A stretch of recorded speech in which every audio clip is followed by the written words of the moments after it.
War. War never changes. The Romans waged war to gather slaves and wealth. Spain built an empire from its lust for gold and territory. Hitler shaped a battered Germany into an economic superpower. In 2077, the storm of world war had come again. In 2 brief hours, most of the planet was reduced to cinders, and from the ashes of nuclear devastation, a new civilization would struggle to arise. Fallout!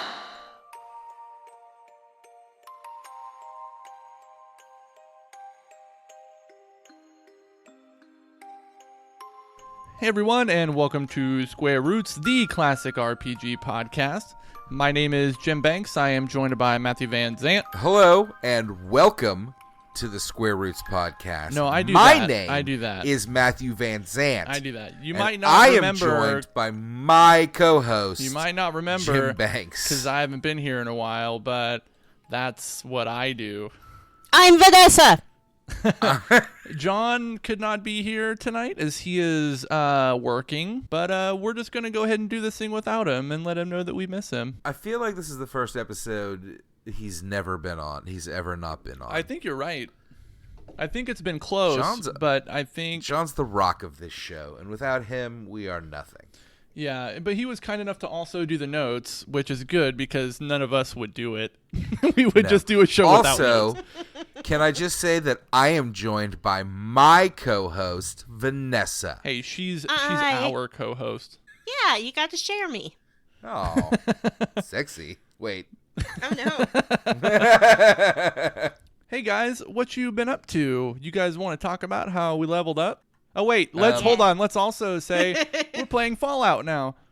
Oh, yeah, we're playing Fallout now. Fallout Also, 1, we're a classic RPG podcast post-apocalyptic nuclear adventure. Is that right? Play a classic RPG one, you didn't say this, so I'm going to say it, chunker at a time. Oh, yeah. I did it. I'm the host now. I win. Yeah, you did it. That's the most important part.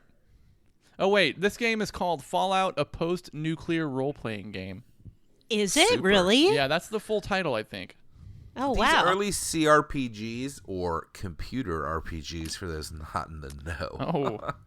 These early CRPGs really tried hard to just straight up be your tabletop role-playing campaign on a disc. That was what they were shooting for. That's all they knew. Yeah. It does feel that way too. All the little characters look like little like board game deals. Mm-hmm. It's neat.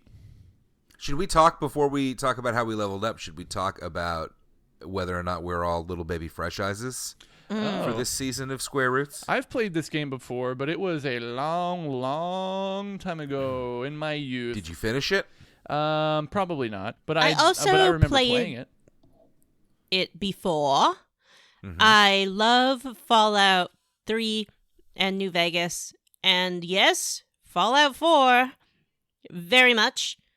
So I thought I'd try this one, and I did not care for it as much because it's very different. Yes. There are people out there, purists, and they know who they are, Chad, who will tell you that Fallouts 3 through 4 are an abomination because they wildly changed the gameplay and nature of the series. Mm-hmm. But I don't care. The end. I think history has proven that Vanessa's right in that regard. Did you play the game to completion, Vanessa? Probably not. I don't think so. Vanessa, what's the first Fallout game you played? The first Fallout game I played was Fallout 3. And I played it at a time when I was spending time in Washington, D.C. And it was the first extended period of time that I had spent there. And I played Fallout 3 at the same time. And it was a very disorienting experience. Well, apparently it made an impression because I think Vanessa is the biggest Fallout head on the show. Oh, I love it. I got a Vault Boy t-shirt. Now, you've played 3 and 4 to completion, right? Multiple times. Yeah, that's what I thought. You're a real Fallout Boy. What about you, Jim? Have you played any of the other Fallout games? Yeah, to I played. How many times am I going to say to completion? Yeah, just keep saying it. I I played. kind of want to. I played Fallout 3 to completion, and I played Fallout 4 until like the last mission, and then just never completed it. Why'd you give up? Wow. I just kind of got bored with it. Sometimes if I'm watching a show and I know it's going to end, especially if it's like the end of a season, I'll just keep that last episode in the hopper until the next season starts, so I don't have to suffer through the angst of something I enjoy coming to an end. And maybe that's what happened to you. Yeah, maybe. I just wasn't, like, I liked it, and I thought it was fun, but I just didn't feel compelled to finish it. Matt, you ever played a Fallout? Yes. I forgot about me. Thank you. I have. I played Fallout 1 and 2 on the PC back in the day. These were coming out right around the time that I was a teenager, I think. Or they were out. They were classics, maybe? I don't know. But I played them and a lot of the other games that came out around the same time. And I didn't love it because I don't love this 50s retro pastiche bullshit. I don't like it. So I've never finished a Fallout, and I did not play more than the first few minutes of Fallout 3 and didn't bother with any of them after that because, I don't know, I just don't like the setting. But I'm trying to keep an open mind for this playthrough of Fallout 1 as an adult where I'm not just fucking up and dying constantly because I'm too stupid to play a game right. I find the pastiche elements very light in this Fallout 1 compared to what comes later. I agree. The three and 4 are filled with like old music and the way that people talk, and you get those like newsboy accent things. Mm-hmm. It's still all over this. It's in every cutscene. It's all of the technology. It's the Pip-Boy. It's all like everything is. It's still very much there. But you're absolutely right that it's not nearly as prevalent in this one so far. Agreed. So, now can we level up? You have as host, you have my permission. Who wants to go first? I think it definitely has to be Vanessa. Oh, okay. We'll just put the elephant in the room on the back burner for a little while longer. There's an elephant in the room? Oh, yeah. I don't see any elephants. You'll see it when it comes time. That pachyderm is going to poke itself right out. I saw a movie called The Rocket Man. Eggman! The Rocket movie. Yes. Is that the one about the guy that goes into space? The guy from The Notebook, and he goes. I thought it was the one about Sonic. Rocket Man goes into the space of his own mind as he relives his meteoric rise to fame and not really a downfall, but subsequent complications that come with his new lifestyle. The struggles of fame, you might say. Yeah. I have made no bones about my dislike of Eggy in the past, the man from the Kingsman series. Terrible person in those movies. Terrible person. And in the past, I think that I was confused because I thought I did not like Taron Egerton? Eberbrun? This nice young man who plays the Eggy, but it turns out that it's the character that I dislike, not the actor, and that's a good lesson for everyone to learn, including me. Do you feel like maybe it's a case of Hollywood pushing a young white male actor that they think should be a leading man who's really more talented as a character actor? Yes, I do. Because Robin Hood. Yeah, and nobody saw that movie.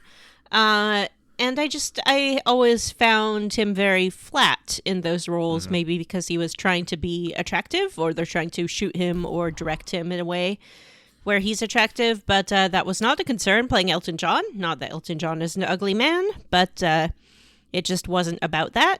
It was interesting. It goes through essentially the 70s and 80s and then into the early 90s.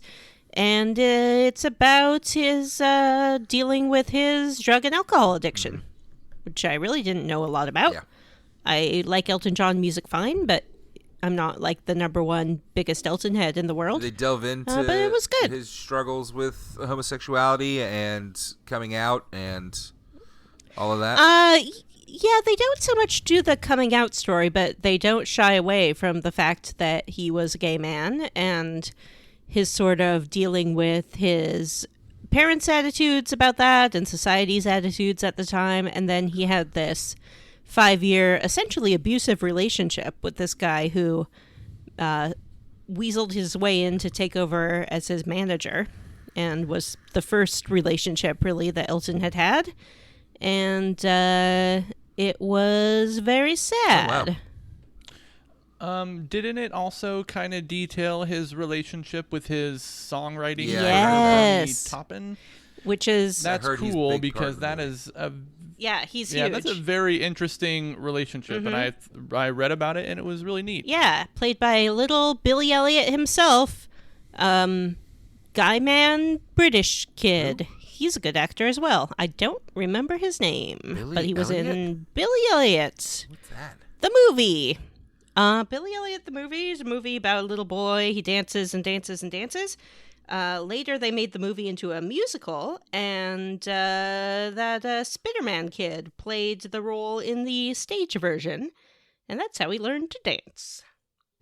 Isn't it Jamie Bell? Yes, that's the one. Yeah, he's a good actor, man. He's good and stuff. He played... Wasn't he the kid... Was he in Snowpiercer, or was that somebody else? That was Chris Evans. The kid that's the kid. You're thinking of Christopher Evans. No, I think he was the kid. I don't America's know. ass. It doesn't matter. No, yeah, he was Edgar in Snowpiercer. Okay. Thank you. Yeah, he's good as well. It's a really interesting relationship. They were sort of just thrown together by this agency and worked together now for 50 years, something like that. And the bro writes the lyrics and hands them over to Elton John, and Elton John puts it to music, and that's how they work. And they have written every song that way. Every song that was ever written. Wait, I'm Rocket sorry. Band! Can you? I was looking at the IMDb. Can you? I'm very interested. Can you say that again? How do they do that? So they both applied to work at this essentially like song studio. But, you know, back in the late 60s, early 70s, they would just hire songwriters and session musicians and things like that. So they hired Elton John and then went to their pile of lyricists who had, like, submitted lyrics because Elton John could not write lyrics, and found some of Bernie's and gave them to Elton, and he set them to music. And then they formed this friendship, sort of a brotherhood that they refer to it in one another. And they worked together now for 50 years with Bernie writing the lyrics and handing them over, and then Elton would put them to music. That's amazing. It is amazing. I've never heard that before. I did hear that Bernie was a big part of the movie, and I was not particularly aware of the relationship, so I was curious. That's incredible. Yeah, and they met super young. They were both, barely in their 20s, I think, and they lived together in Elton John's mother's house for a while and slept in bunk beds. And Bernie would sit in the kitchen and write lyrics and then take them to the living room, and Elton would write the music. But they don't collaborate with one another in an active way. It's just like, here are the lyrics, I will give them to you, and you turn them into a song. That's crazy. Yeah. That's so wild. I mean, Elton John is iconic, and Elton John's well past all of our time, I think, age-wise, but still, he's similar to the Beatles. It's kind of timeless. Yeah, and it was an interesting story and a really sad story in a lot of ways, and a lot of it was brought on by his feelings that he couldn't have what he wanted as a gay man, which was just to have a family and a loving relationship. And but happy ending. Now he is married, and I think they have a couple of kids. That's cool. That's great. Yeah. That is cool. Matt, how did you level up? I heard that Taron Egerton and Elton John have become best friends, and that Elton John, because Taron Egerton as an actor, apparently it's a thing where they don't read the reviews. I don't know. And that Elton John reads the reviews and sends all the good ones to Taryn and says, "Look at what a great job you did." That's nice. That's very sweet. Isn't it? Yeah, there was the Empire podcast did a sort of spoiler episode for Rocket Man where they talked to the director and talked about the premiere, and Elton and Bernie went to the premiere together in Cannes and held hands the whole time and cried and cried. That's, man. Oh. Now I want to see it, and I kind of had been turned off by it on it, just kind of from what I had heard. But now I'm definitely going to have to check it out. Biopics are usually pretty good or pretty bad. Yeah. It's not a traditional biopic, though. It's sort of a jukebox musical biopic. That doesn't sound great to me. But it's good. I mean, most of it is Taron singing with a few instances of other people singing as well. And it's sort of new arrangements of his music. And it's really about him recalling his life. And so then the way he recalls it is through music that was, maybe written much later than the period of time it's shown in the movie. But all, how memory works. Yeah. It all kind of squishes together. Is Elton John in the movie? Only at the very, very end in a sort of photo montage, from what I recall. Okay. As for how I leveled up, you know what? I'm just going to give more of a recommendation. I started listening to, I'm going to fuck his name up. I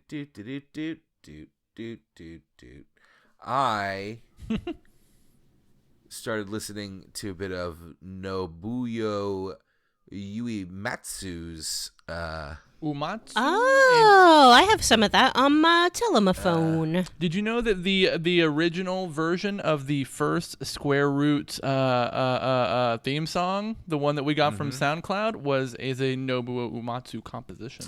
It is. Oh, is it that like peppy little jam? It's a remix of the Victory. Yeah, the one that we use for our Patreon. Before I was on that show, when you were in your first season, I was listening to the podcast once in my kitchen, and that song came on, and I did a little dance to it. It's a remix of one of his compositions, and that is the Victory Fanfare. Anyway, I've been listening to. I started listening to the Final Fantasy soundtracks that dropped on all of the major streaming apps. If you didn't hear about that, I figure most people did, but all of the Final Fantasy albums are on Spotify, Apple, etc. For you to listen to. So I was listening to some of that, but honestly, I like the orchestral parts songs, but the soundtracks tend to have a lot of stuff, from chiptune stuff to rock and roll stuff, and I kind of don't want to listen to that. So I started listening to Distant Worlds, which is a concert. There's 4 of them, and they're all concerts. The first 2 were done with the Royal Stockholm Orchestra. The second 2 with the Final Fantasy Distant Worlds Orchestra that has formed since then. And they are recordings of Final Fantasy music symphonies, and they're amazing. So if you haven't heard of that somehow, and you're a listener to this show, which I can't imagine you exist, fictional person I'm speaking to, they're great. And I've listened to the first 2, and I'm going to listen to the rest. It's good music to put on while I'm trying to do my fucking job, you know? Yeah, there's one of those. It's not a Final Fantasy orchestra, but a Kingdom Hearts one is coming to Dallas in cool. October. Yeah. I assume you'll be there with your youngling? Fun. Yes, for sure. That's really cool. I don't know, Kingdom Hearts is kind of a weird one. I know that there's a Zelda one as well that I read about that I'm going to go check out. That's not him. But I mean, it's neat if that's, if sometimes you're in the mood for just some orchestral music maybe, and not a podcast. So anyway, that's it for me. What about you, Jim? How did you level up? Here it comes. Ooh, what a few weeks. Oh yeah, I guess you haven't been on the show, guys. I had an. I didn't notice. Yeah, I had an organ removed. I had my appendix taken out. Why did you do that? Where did it go? Well, on Memorial Day weekend, I was in agony because I had all these big pains in my tummy, and they would come and go, and it hurt really bad, and then I started running a fever, and then I was like, hey, maybe I'll go to the doctor to see what's going on and make sure that I'm not dying. And they told me, I went to like one of those urgent care places, and I got there and I checked in, and they're like, hey, what's going on? Can you describe your symptoms? And I was like, oh, my abdomen hurts and I'm running a fever, and the pain kind of started here and now it's like here in my side. And they're like, you need to go to the emergency room right now. Why are you here? And so I did, and they checked me into the emergency room and then took my appendix out about 7 hours later. That's how they do it. I know that I, and certainly Matt and John as well, are not the kind of people to say, I told you so. Oh, I'm not. I can't even stay for this. I'm going to go get a beer. But I do think that you left out a part of that story. Yeah, you guys did. When I think I described, we were going to record on the Sunday before Memorial Day, and I said, hey guys, I don't think I can record because my stomach feels like 10 9/11s happened in it. And I think you specifically were like, you need to go to the doctor. Mm-hmm. And I didn't. That's all right. And I also conferred with another woman in your life and conspired to put the pressure on. Yes, you guys both put the pressure on. But we are proud of you for taking care of yourself. Thank you. I feel a lot better. What's your scar situation like? They did it laparoscopically, so I don't really know the logistics of it, but I have one, like, maybe 2-inch long incision on the, like, of just like 6 inches to the left of my belly button. And then I have one small incision above my belly button and one small incision below my belly button. Oh, interesting. So I think they may have used the smaller ones to maybe like put gas in my abdomen.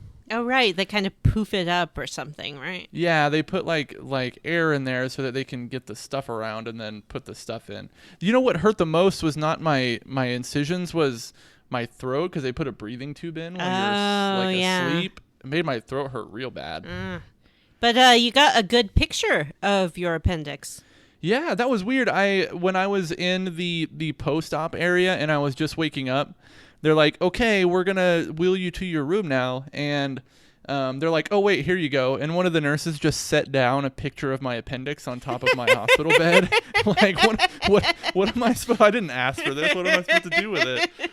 What if you were the kind of person who would just like throw up if you saw that or something? Yeah, unless I, like, when I was under anesthesia, like, going under, I specifically asked for it, but that doesn't sound like something I would do. I don't know. I could see it happening, being like, be sure you show me the picture. Yeah, they're like, you were really adamant about this photo. But yeah, I got that. It is a nice little souvenir. Yeah, and we are just glad that you're okay. Thank you. I feel a lot better. I'm still kind of lethargic, but I feel mostly pretty good. Good. And what was the best thing that you ate while you were in the hospital?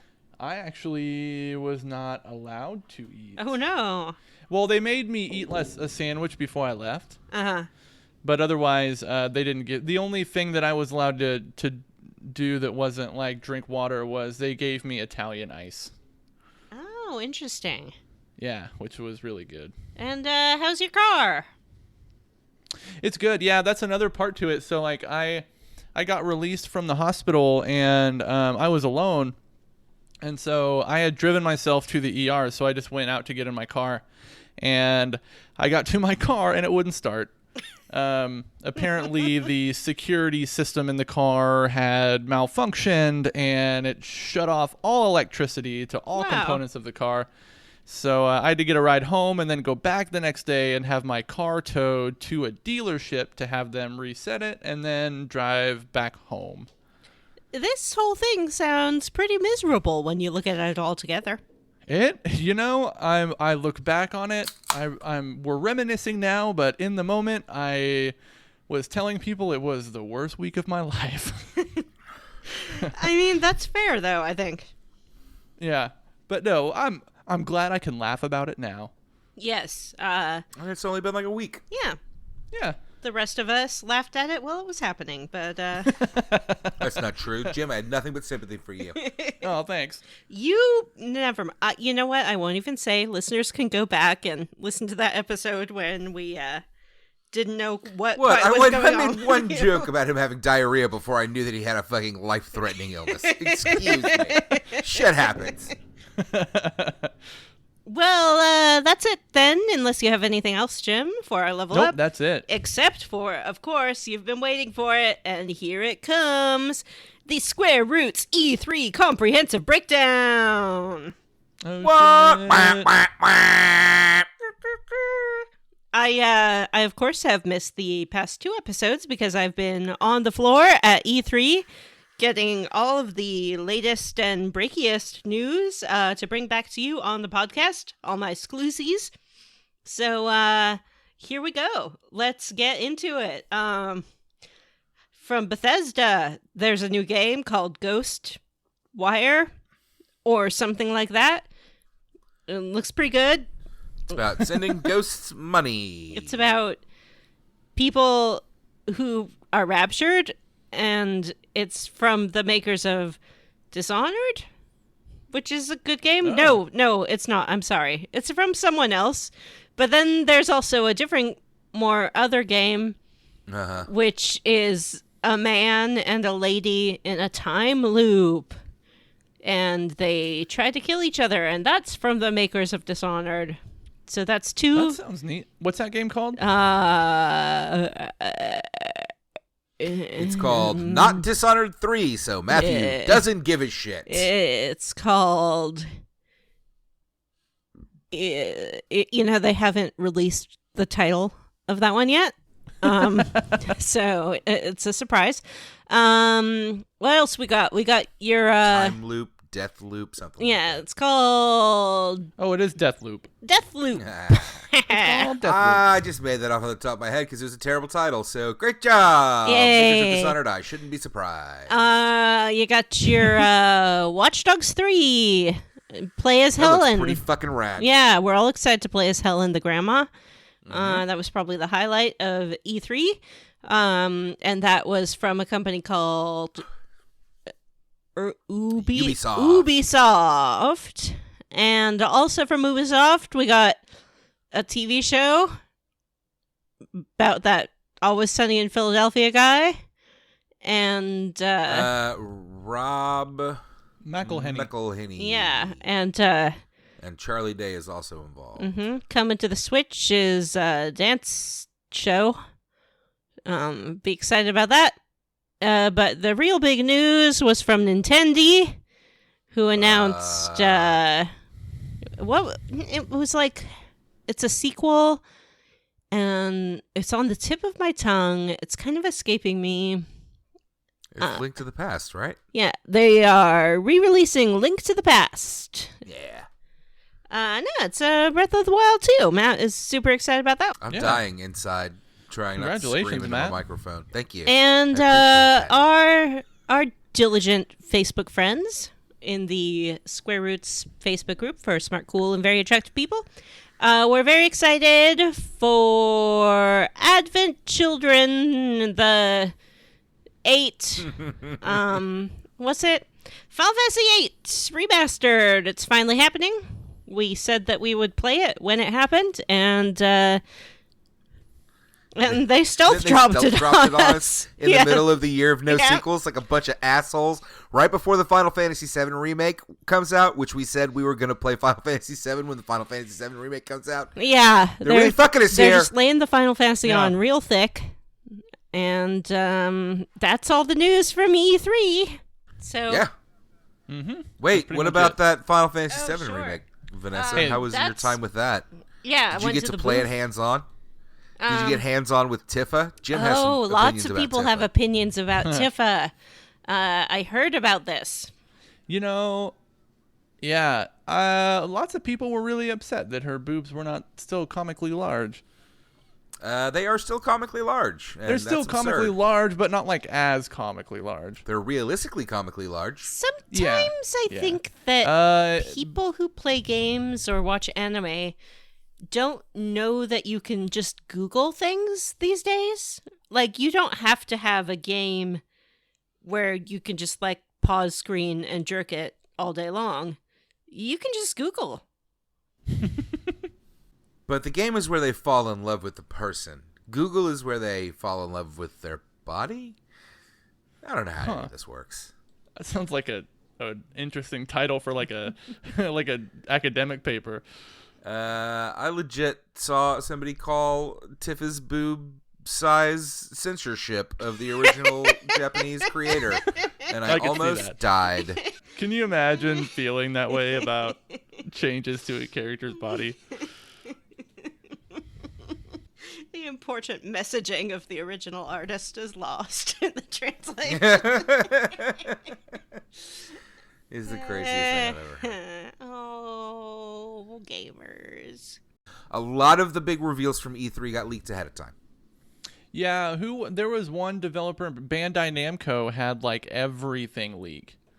Like their George R.R. Martin like Souls game got leaked. A bunch of big stuff got leaked. The Tales game, which there was a preview for, and it looks amazing. I love Tales games. I'm most excited for the original content that's coming out, though. I mentioned a couple of those games. There's also one from the Assassin's Creed Odyssey people that's a Greek adventure, but it looks super cutie, like a Link game. I was really excited for that, and then Breath of the Wild 2 got announced, and I was like, well, you just dropped down way low on my list. Breath of the Wild ripoff. There's a real Breath of the Wild coming. I don't know what it is about Breath of the Wild. I think it's my favorite game ever. Oh. And I'm saying that with some perspective. I think it's the best game ever made. And I think it was going back and playing it a second time on the Master Quest mode, where it was too hard. It was not like fun hard. It was too hard. But it forced me to engage with a lot of the systems that they had set up that I didn't need to engage with in my normal playthrough.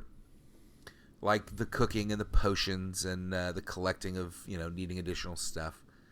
That made me really appreciate it, and that. I think it's the second playthrough in Master Quest mode that made me really think this is the best game I've ever played. It's my favorite game of all time.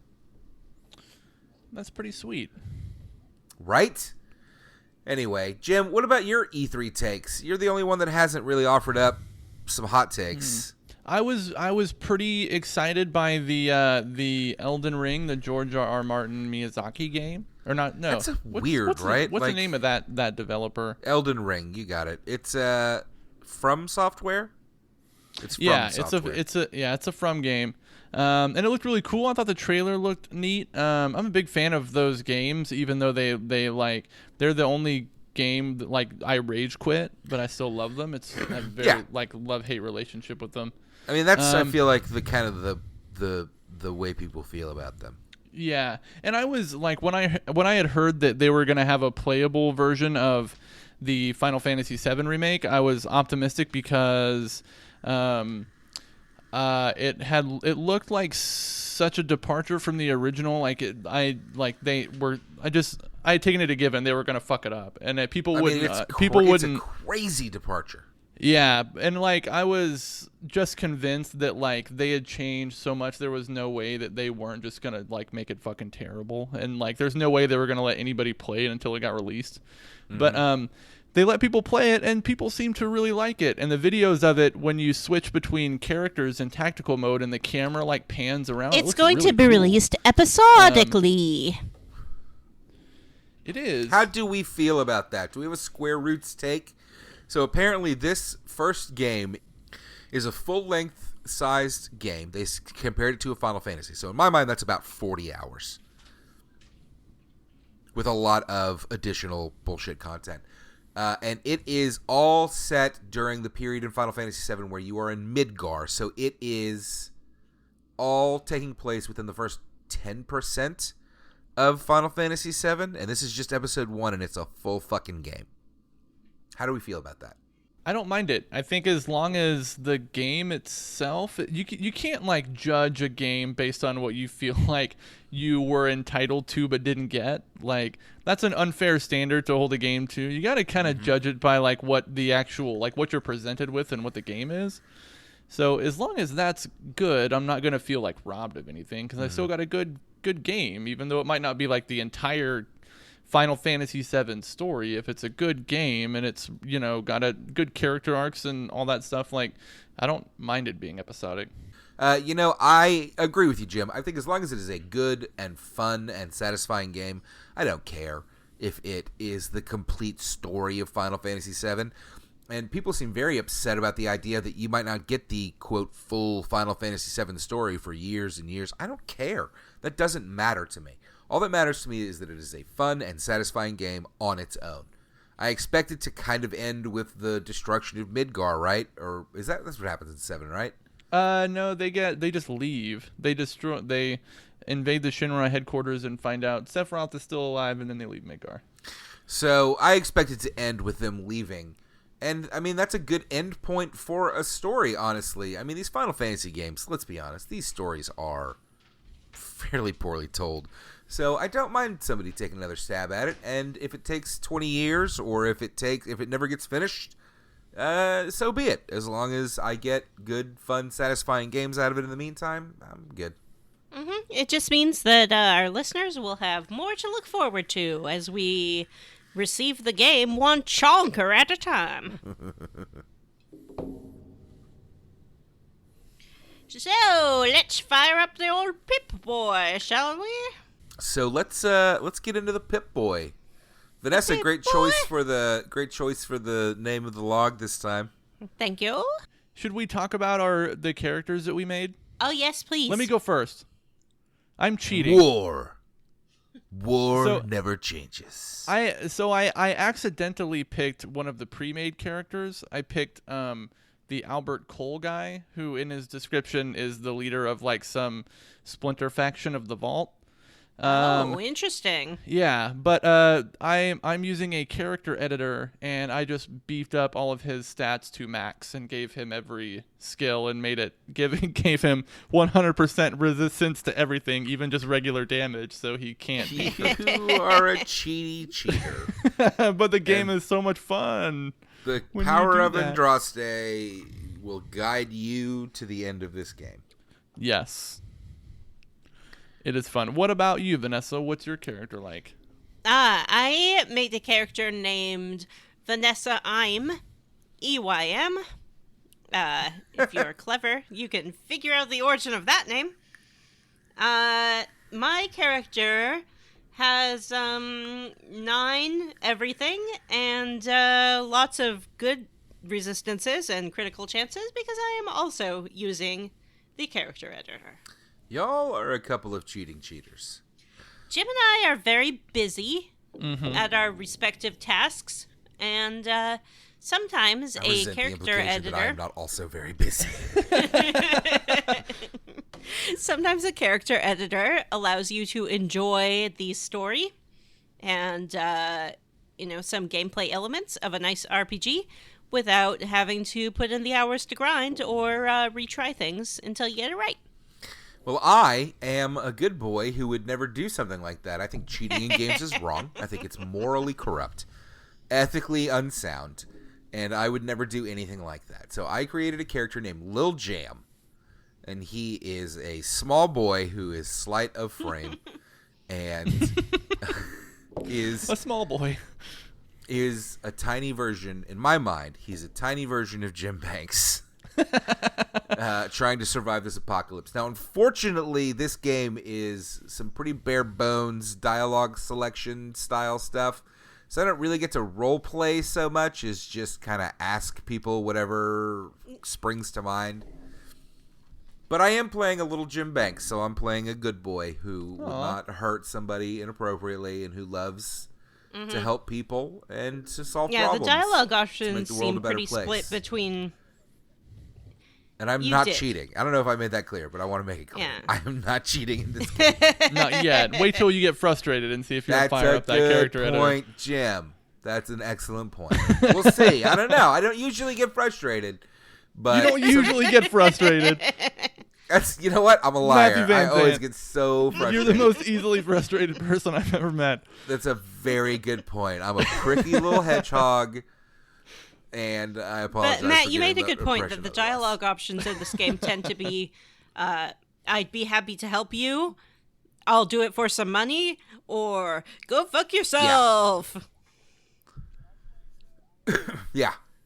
But I'm playing intentionally, I'm playing a cute version of Jim. So I am very nice to everyone and very helpful, and I do not ever, I'm very polite. Yeah, I don't either, not but threaten I people. keep, I guess help they just everyone. don't like the cut of my jib because I try to sort of negotiate things out and they're like, no, I'm just going to kill you. I mean, that's kind of the way it works in these games, though, right? Like, this is real bare bones in that you don't really play good or evil so much as you play the game or you force yourself to not play the game and kill everyone around you. It's not really a choice. This isn't KOTOR where I can play good or evil, This game's sort of a top-downy game, right? wouldn't you say? Yes, this is an Yeah. isometric perspective, Yes. much like many How long CRPGs did of the you time. spend mashing your W, A, S, and D keys trying to get your character to move? Because I spent a lot of time doing that. 0 time. That's a crazy thing I was to like, do. why aren't my movement keys working? That's funny. No, those type of tank controls only exist on the PlayStation because it really wanted to have a mouse. Okay, let's talk about the game then. We are lost without John. I'm getting a beer. John has a funny note in here where he said, "Are the faces claymation?" The face that you're first presented with in Yeah. the game is that of the Vault Overseer. Everyone in this And game he is is a very weird weird looking. looking. They do sort of look claymation in that they're kind of lumpy in an unpleasant way. Yeah, they have like a It's weird like each texture bit of to their their face skin. was stuck on independent of the other bits. Yeah. It's weird. But he tells you that the water chip for your vault has failed and you need and they're going Yeah. to run out of water in like 150 days. So he says that you need to go out into And the game does wasteland keep and track find of how another many chip. days have passed. So I don't know what happens if you run out of time, but probably they all die. I don't know. Yeah, I would. Yeah, I was asking you guys this the other day. Like, am I gonna lose the game if I don't finish Maybe. it within the 150 game days? Because I feel like I've already gone through a bunch of days and we're still at the beginning. Yeah, I know. We keep getting waylaid and sidetracked. Yeah, I'm gonna be real mad if the clock runs out and I fail the game. Just gives you a message that says, like, game over. Yeah, that's gonna piss me off if that happens.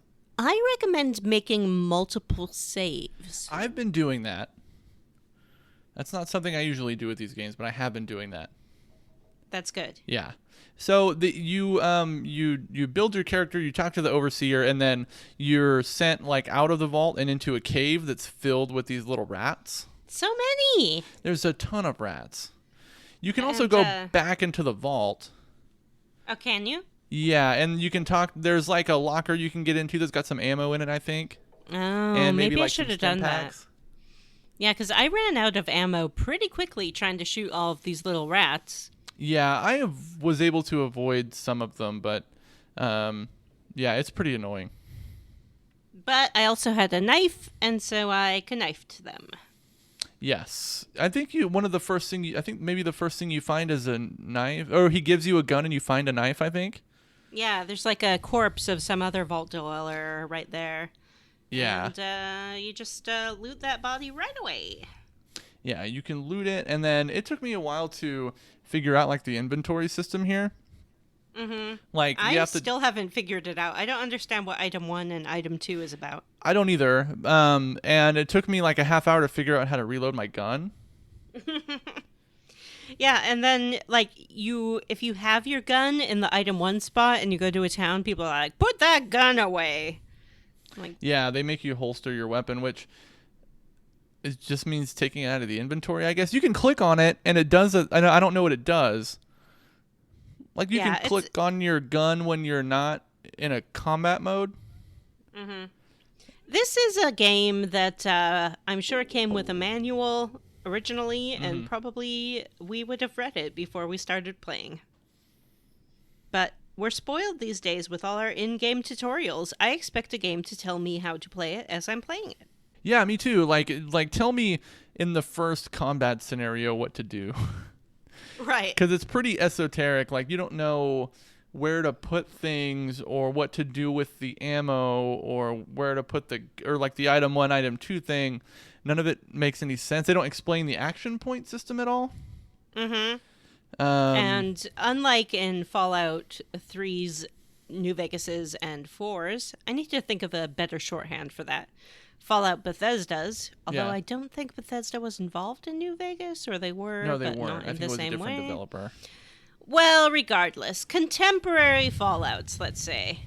Your action points are only used for the VATS system, but in this game, your action points are used for everything, and that includes firing your weapon, moving your character, reloading your weapon. Anything you want to do is going to eat up those good action points.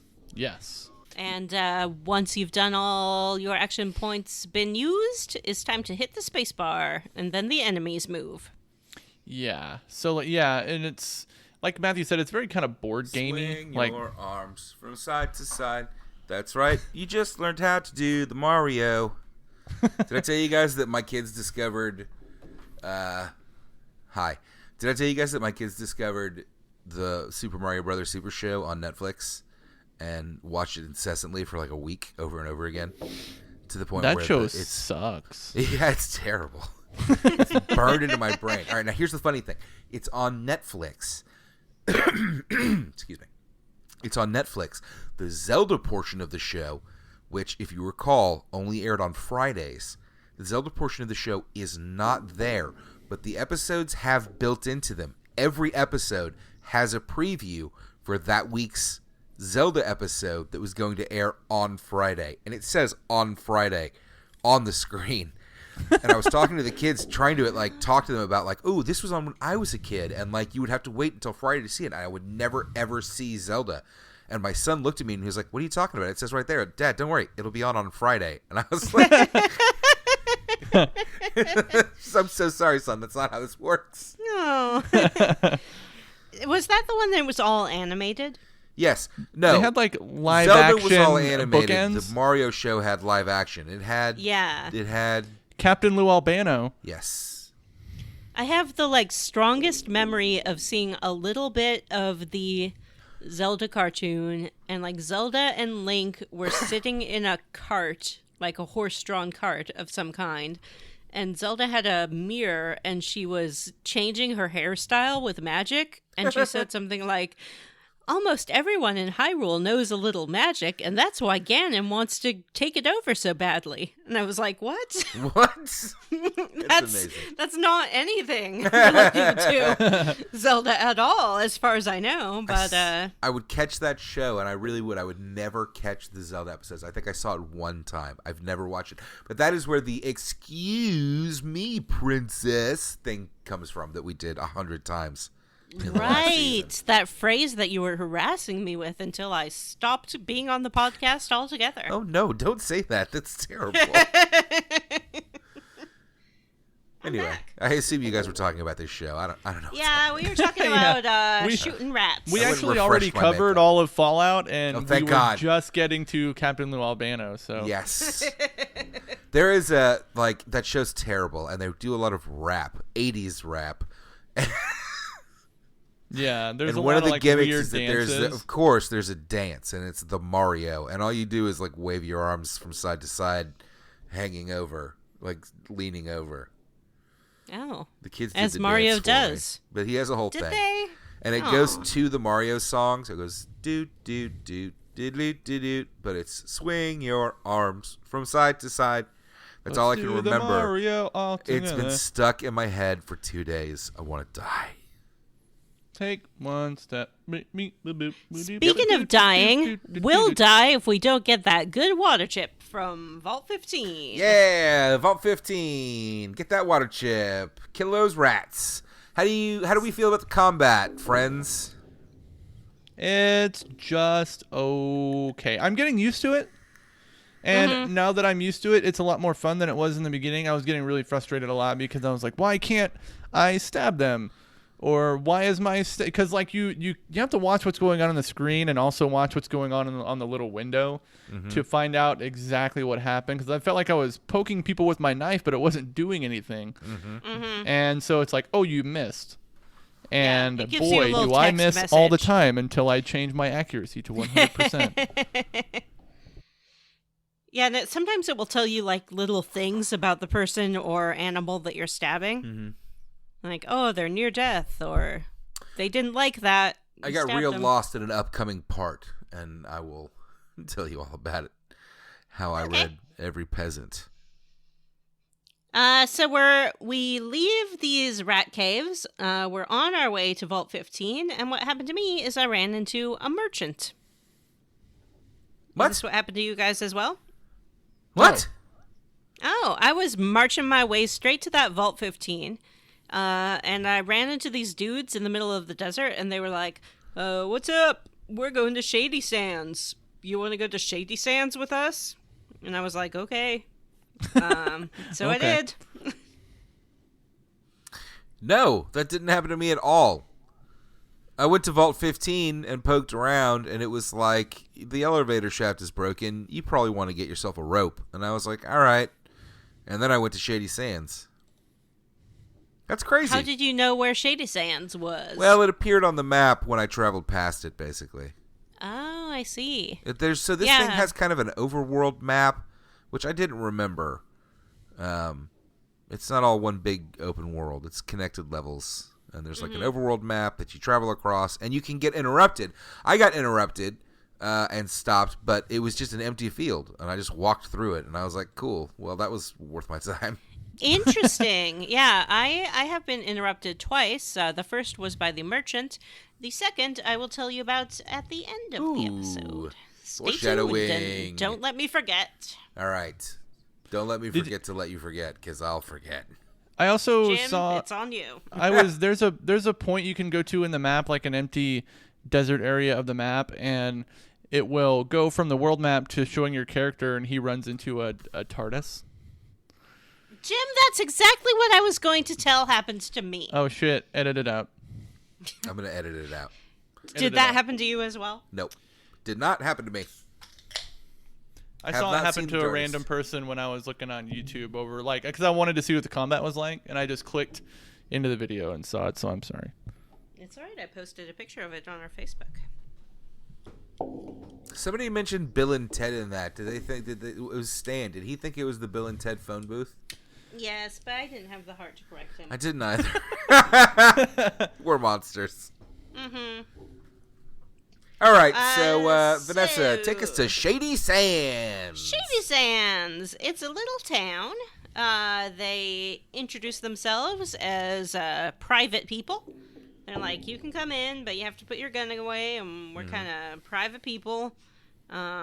You do run into a friendly young woman named Katrina, and she tells you that some things are going down, that there are raiders about, there are rad scorpions.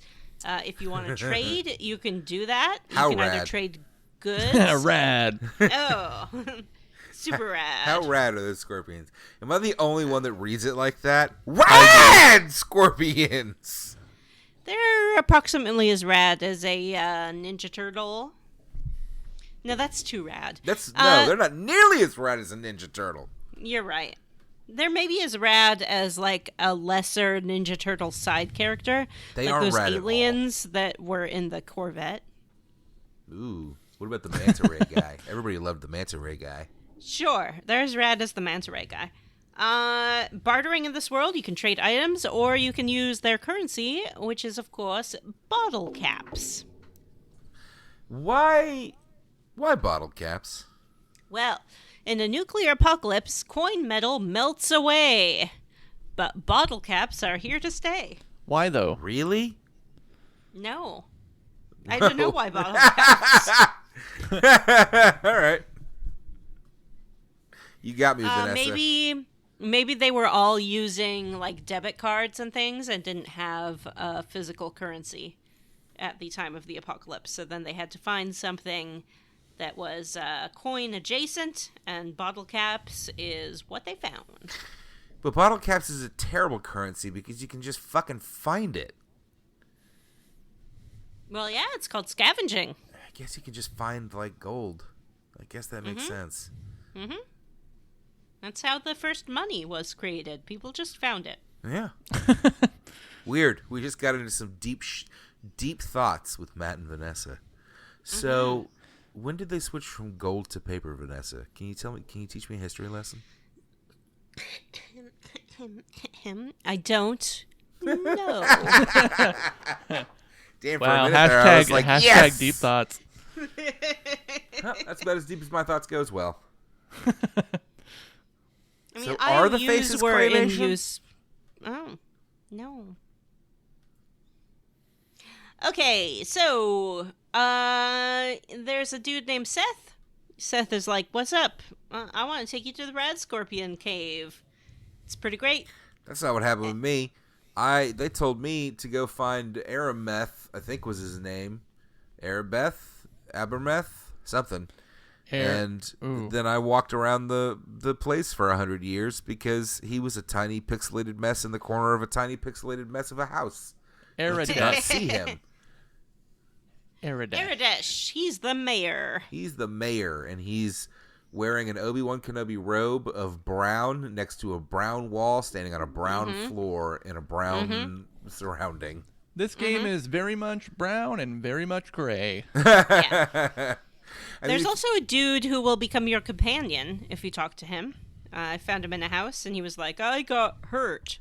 So I was like, "Get back out there, buddy." And he's like, "Okay." I assume because y'all are cheating, he joined you free of charge. Yeah, because my charisma's so good. Y'all are some cheaters. Now, my charisma is also so good, but mine is naturally from my, character creation. So I was like, how about instead of giving you money, I just give you a piece of the action? And he was like, cool, I'm your best friend for life. I'll die for you. And I was like, yeah, you will. Hey, quick question. I saw people on the internet talking about using your, extraneous characters as mules. Yeah. How do you access their inventory? I don't know. I don't know either, because technically you can pay this other guy in this town, give him 100 caps to be your friend. Yeah, that's Ian. And then just get and then just get the caps back whenever he's in your party. But I didn't do that because I was afraid of losing my bottle caps because I couldn't figure it out. Yeah. It took me a while to figure out what the bottle caps were. In the later Fallout games, they're separate from your inventory. But in this game, there's a little graphic for them, and they just sit there in your inventory, taking up space. Oh. It looked like a bag of biscuits to me, but it is a bag of bottle caps. That's annoying. Yeah, the inventory in this sucks. But that's not shocking. It's an old game, and they all have terrible inventory systems. Yeah. So I went and cleared out this Rad Scorpion cave, Yeah, which you did. got me some nice points with the villagers. I brought a Rad Scorpion tail to the doctor, and the doctor gave me some Rad Scorpion antidote for each tail that I brought. He'll give you one for every tail you bring him, yeah. So you can just kind of, it's like infinite antidotes, Yeah, basically. you can stock up. There's a guy in the back of the doctor's office who is suffering, and you can use the antidote on him for a grateful villager. Ooh. Does that come with XP? Yeah. This feels like the type of game where you have to do all of this side shit, and you have to get this XP because you need to level your character up a lot. Because you suck. I suck at this point. Even with a good in the 9s beginning, and those shit. rats will kill you. They're just like chomp chomp. You're Well, I dead. never got killed. I just suck. It's not that I get killed. I had Ian with me, and I stayed back for the most part. But I missed a lot, even when I was real close. He killed most of the rat scorpions, and I just kind of stood there and shot at them and missed a lot and was like, I'm useful! I feel like if you played the rad scorpion part and you weren't cheating and you were by yourself, you would always lose. Because it was like before, because like when I first cheated, I was like, hey, I'm only going to dabble in cheating and I'm just going to raise my stats, but not a lot of my combat stuff. And I went in there and got murdered. Wow. And then I was like, okay, I don't want to have that happen again because I just wasted 20 minutes. So I beefed up everything about my character and went in and I stabbed all the rat scorpions to death. Jim got his Vengie. Mm-hmm. After the red scorpions, we find out that Eridesh's daughter has gone on the lam. Bum, bum, bum. So you ask around, and they're like, yeah, some raiders have taken her. You can volunteer to go get her. Her name is Tandy. Tandy, you're so fandy. I'm in love with you, Andy. I went to go get her. I found the raider leader. You can just sort of wander into their camp and go talk to him. And I was like, I'll give you something of equal or greater value in return for her. And he's like, okay. And the trade window opened up. And this was the first trading I had done. Ooh, and yeah, I was super confused and did not know what I was doing. And so I think I lowballed him, or I didn't actually end up putting her, like, in. You have to drag her into his trade inventory thing. So I did that, and then I closed the window, and he's like, your pitiful bribe won't work on me. Everybody kill this lady. So then I killed them all. But it was good because I got lots of good raider stuff. Huh. Well, I'll have to remember to do that because I did not do this. I did not go to the Tandy thing. Yeah, okay. But what's really important in Shady Stands is to get yourself a rope-a-dope. Mm-hmm. Mm-hmm.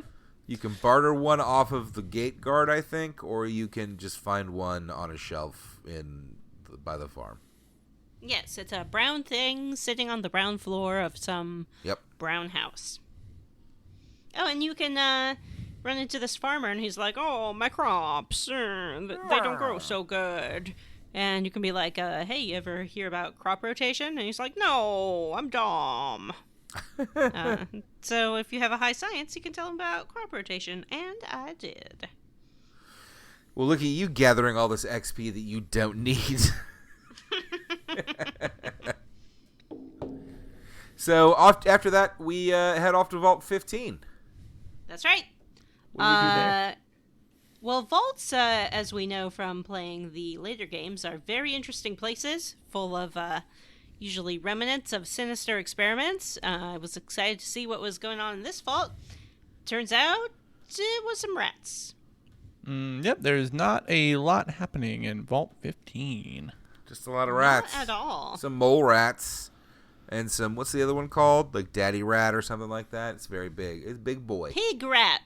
Pig rat. Isn't it called the pig rat? Yeah, I think you're right. Oh, here's some breaking news about that raider base we visited.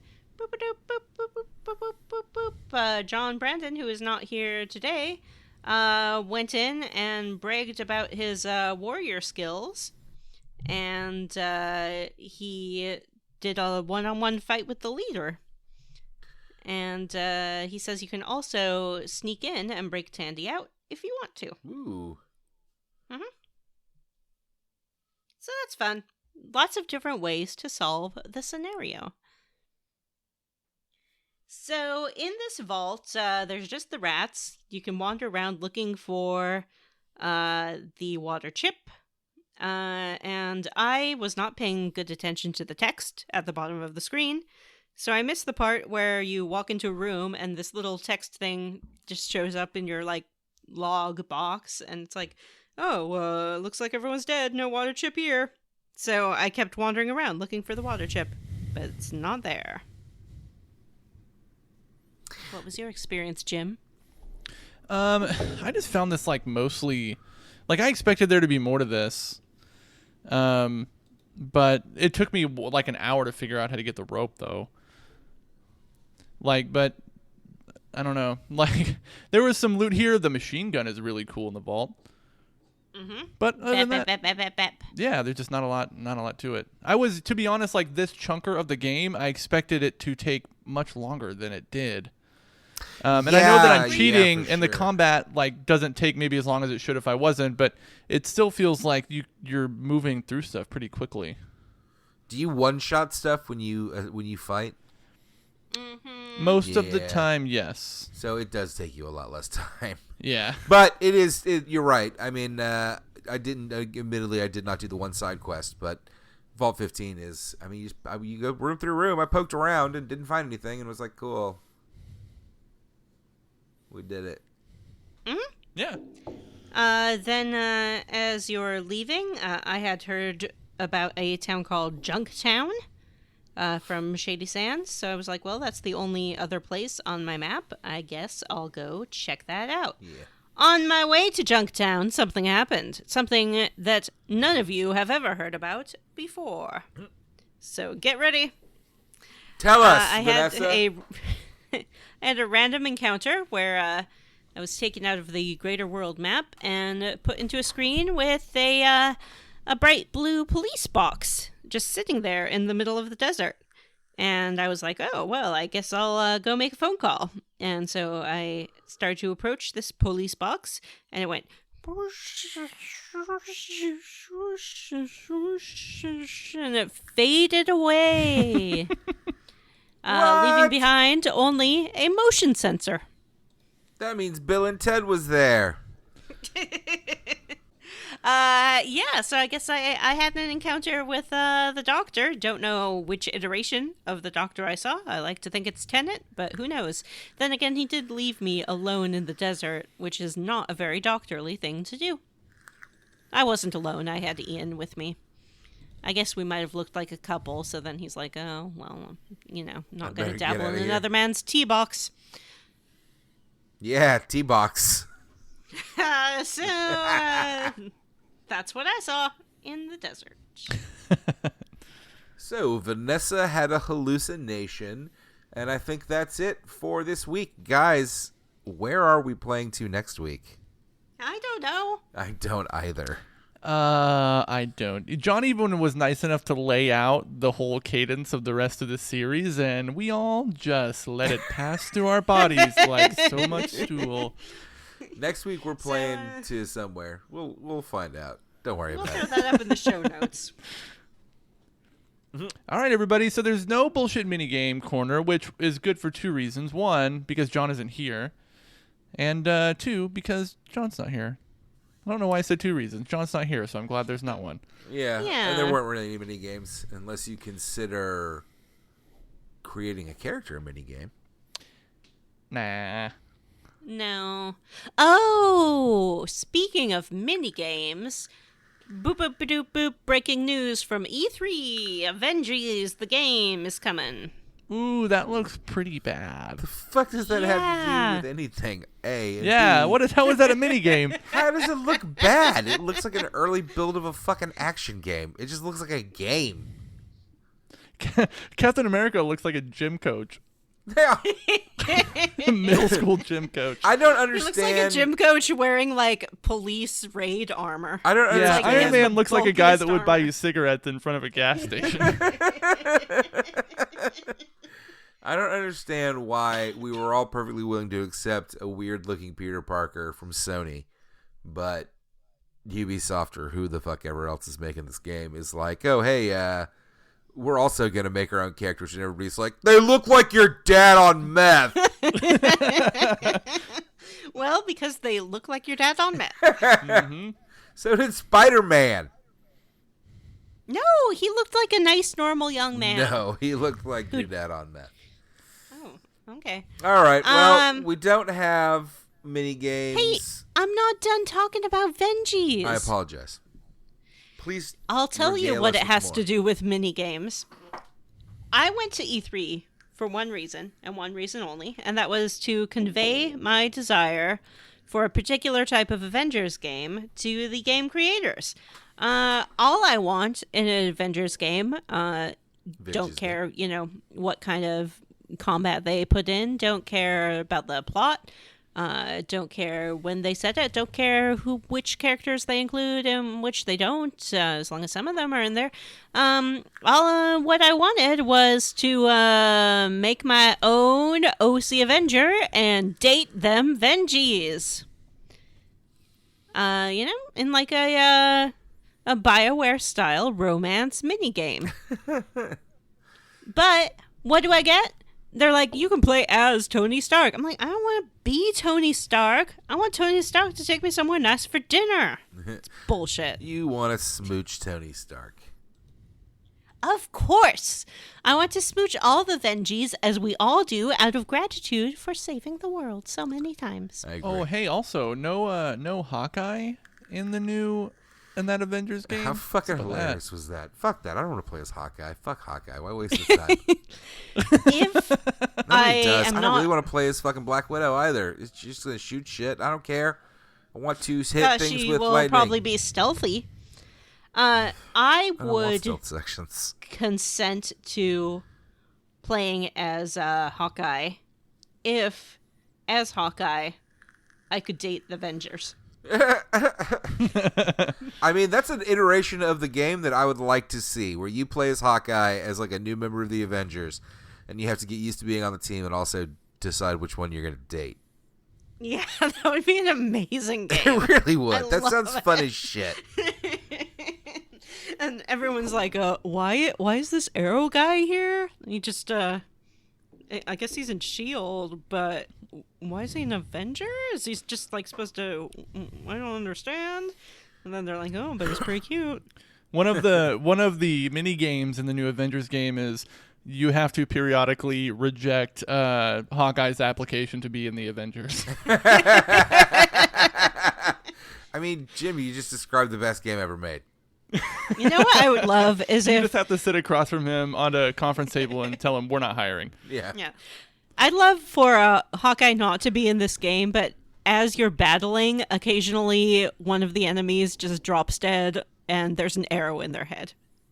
And you're just like, yeah, he's out there somewhere. He's out there watching over me. He's watching over My us. avenging angel.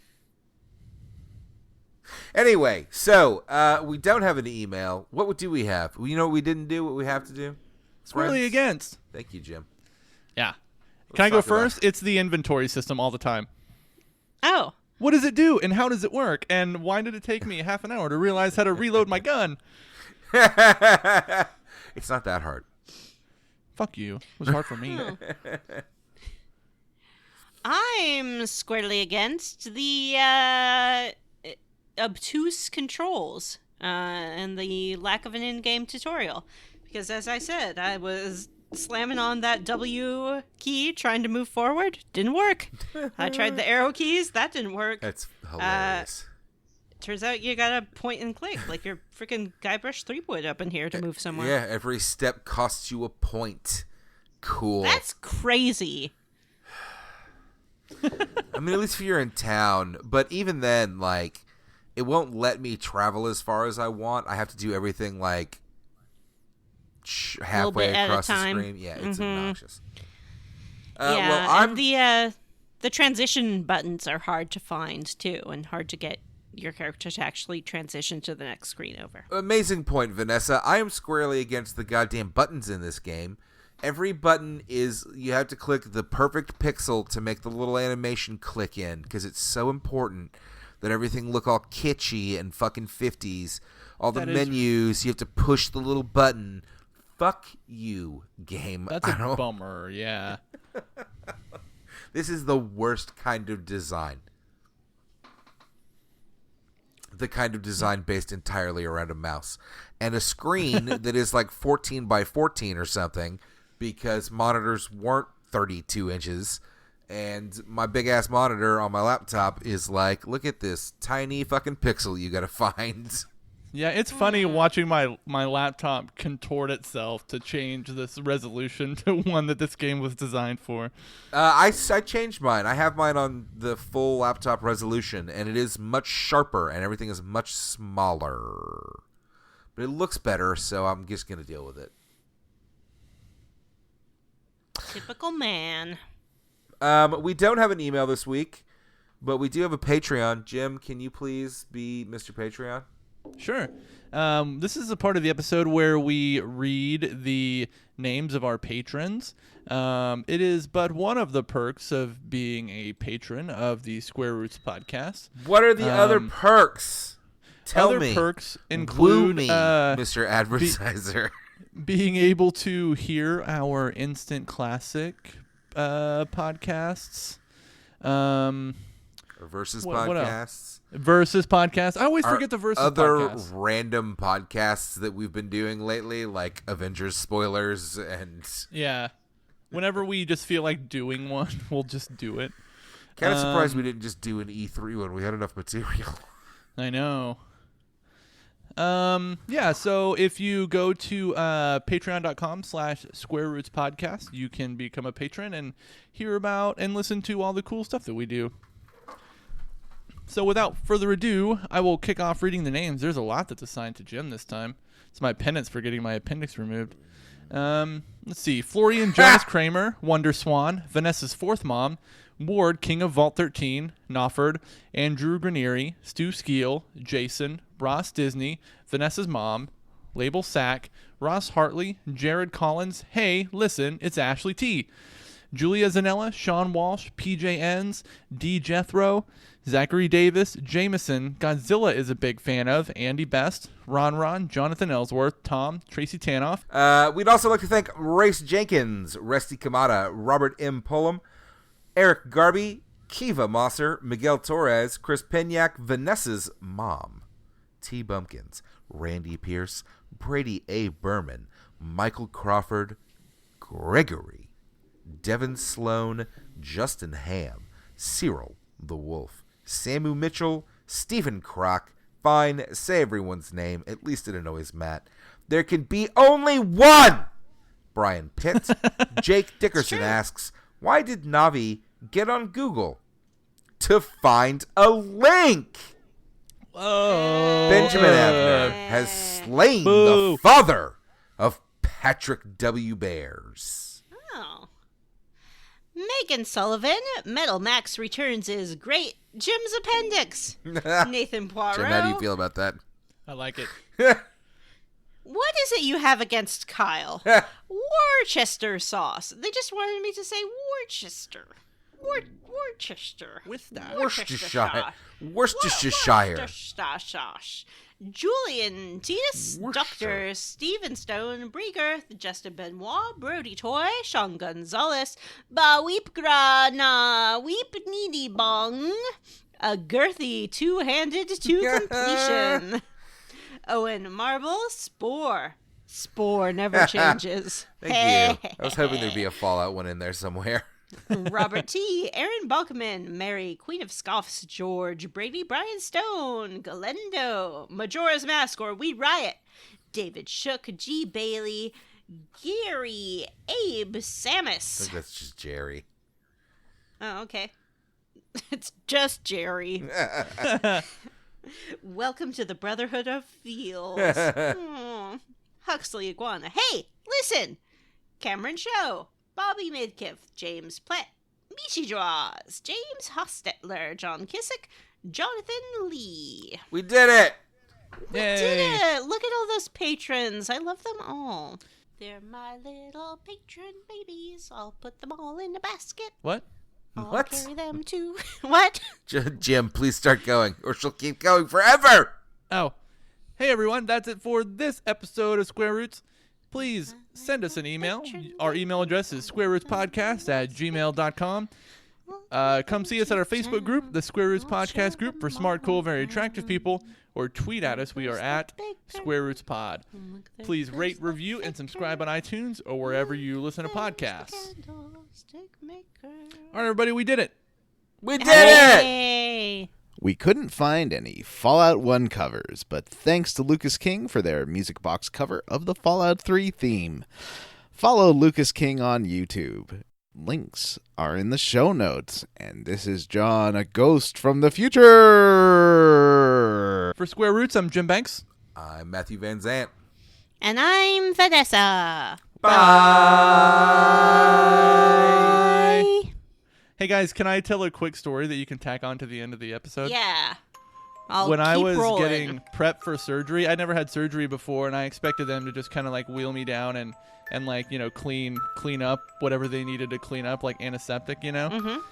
But like an hour before my surgery, a nurse came in with 3 packs of these special chemically treated wipes and told me that I had to wipe down my body in order to get ready for surgery. So she gave me 1 pack and she's like, these are for your arms. And she gave me another pack and she said, these are for your legs. And then she gave me another pack and she said, this is for like your core and your back. But she's like, don't use them on your genitals or your butthole. And when she left, all I could think about was what would happen if I used them on my genitals and my butthole. And I was like, I'm already in the hospital.